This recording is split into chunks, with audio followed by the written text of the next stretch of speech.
Today I'll take you through how to connect these two guys to the Godox X1 trigger. Now this is the Godox AD600BM and this is the Godox SK300 Mark II. I've had a lot of people ask me how to connect the Godox X1 trigger to each of these. So today, this is what I'm going to do. We'll start with the SK300 Mark II. So let me put this one away. I believe you all know the essence of a trigger. Now this stays on your camera and then this stays on your light stand with a softbox so that you're able to trigger this remotely with this. This SK300 Mark II comes with an inbuilt receiver. That's why you need just the transmitter to be able to trigger it. With other strobes that don't have the inbuilt receiver, you need another of this, which is the receiver, to be able to work with this. So we'll go ahead, power this on, and then power the trigger on.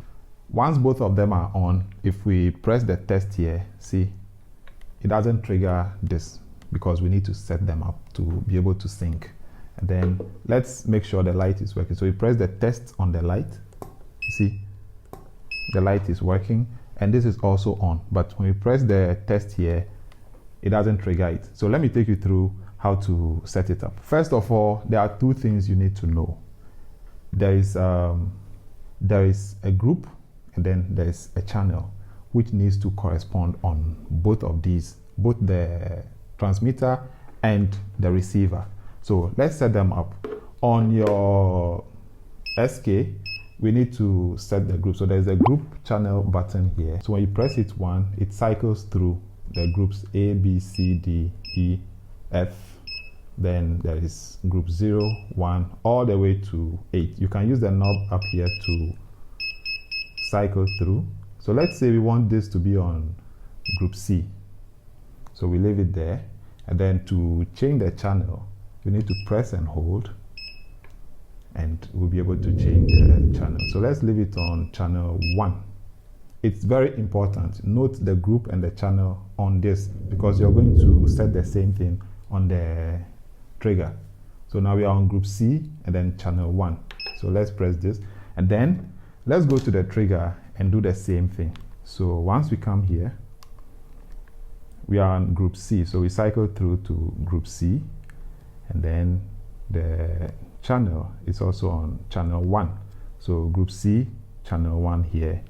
Group C, channel 1 on the light. So let's press the test and see what happens. Ooh, it did. Yeah, see?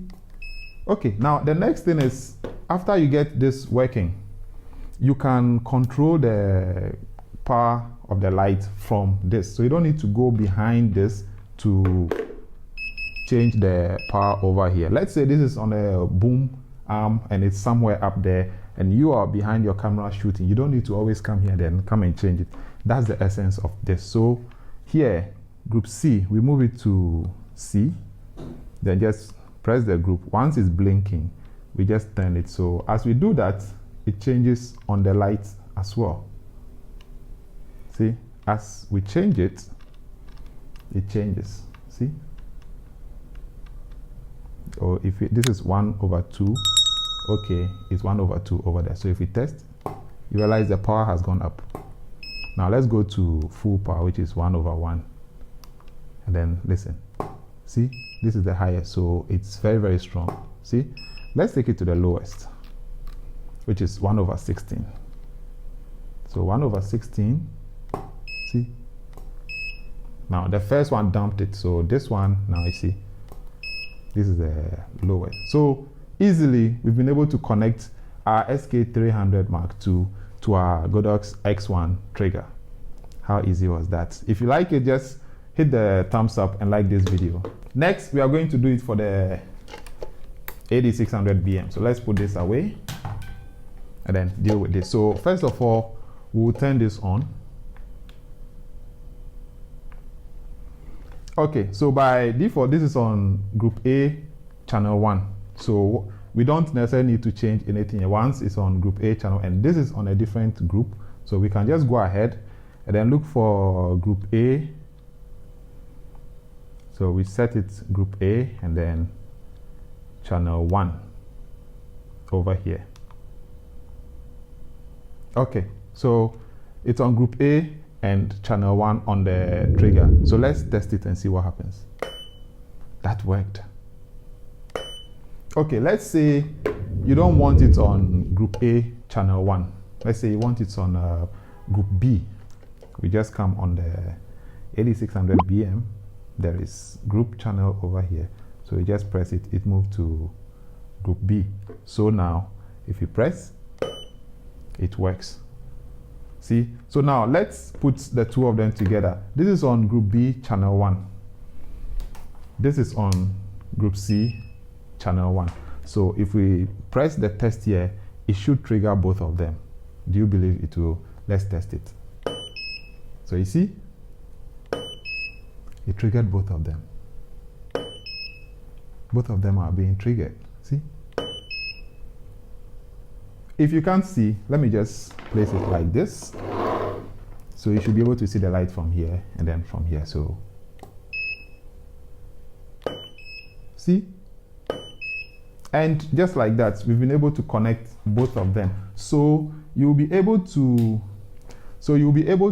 change the power intensity of both of these strobes with just this trigger. You can add more strobes if you have more. I think it takes up to 8 or so strobes.